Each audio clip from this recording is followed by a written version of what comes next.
Hey there, welcome to my channel. A teenager from Texas was looking for a way to pay for college. She was very intelligent and had good grades, but she wasn't very rich. So she started looking for a scholarship to ease the financial burden. That's when she came across an advert for a $40,000 scholarship offered by a local company. The only requirement was that you had to be the child of an employee and have a minimum 3.5 GPA. The girl had a 3.8 GPA, so she was well above the required standard. However, she wasn't an employee's kid. Her parents were self-employed, and she knew that if they were asked, they would say no. But she really wanted that money and she was desperate, so she lied on the application and said her dad worked at Walmart. She even gave them his phone number and name. A few weeks later, she got the money.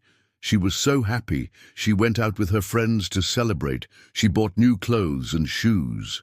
She also bought her mother a nice handbag, and she couldn't wait to tell her mother that she had won the scholarship. "Mom, I have something to tell you," she said one day. "I didn't tell you about this in the application, but I won that scholarship. I know I shouldn't have lied, but I just wanted to help us out financially." Her mother was deeply disappointed. "Why would you do that? If they find out you lied, they can take away the scholarship, and you could get into serious trouble." The girl knew her mother was right, but she had already spent the money. She couldn't give it back. Over the next few months, the girl became a basket case. She was so worried that she would get caught. She started to fail some of her classes because she couldn't focus. She tried to call the scholarship administrators several times, but they never picked up. It was driving her crazy. She felt terrible every time she looked at her mother. She felt like she had stolen that money from her parents. They had worked so hard to give her and her brother a good life, and she had thrown it all away for some stupid new clothes. She hated herself. One day, she finally worked up the courage to tell her father what she had done. She thought he would be mad, but he surprised her. He told her that he was proud of her for trying to help the family. He said, "It was an honest mistake, and I don't think they'll take the scholarship away from you. But if they do, then we'll just have to work harder. You're a good girl, and I know you'll make something of yourself." His words calmed her down a little, but she still couldn't sleep at night.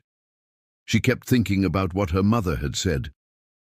What if they took the scholarship away? What if they called the police? Then one day, she got an email from the scholarship administrators. She opened it quickly. Her hands were shaking. "We are writing to inform you that you have been selected as the recipient of the 2022 Sarah J. Maas Memorial Scholarship. Congratulations." She read. Her heart sank. They had no idea she had lied. She had to tell them. She sat down and wrote an email explaining everything. She sent it off and waited. She knew it might be the end of the scholarship, but she didn't care. She couldn't keep the money. It wasn't hers. A week later, she received a reply. "Dear Miss, we appreciate you coming forward with this information. We have decided to rescind your scholarship. We wish you the best of luck in your future endeavors." She read. She felt terrible. She had lost the scholarship, but at least she hadn't been arrested. She looked over at her mother, who was watching her. "Mom, I'm so sorry. I lied, and now I lost the scholarship money. I know you were right, and I should have listened to you. I promise I'll work harder, and I won't need your help. I can do this on my own." Her mother pulled her into a hug. "Don't be sorry. You did the right thing. I'm proud of you." The girl learned a valuable lesson that day. It's not worth lying to get what you want. If you're honest, you may not get the reward, but you will have peace of mind. That's all for the day. See you tomorrow.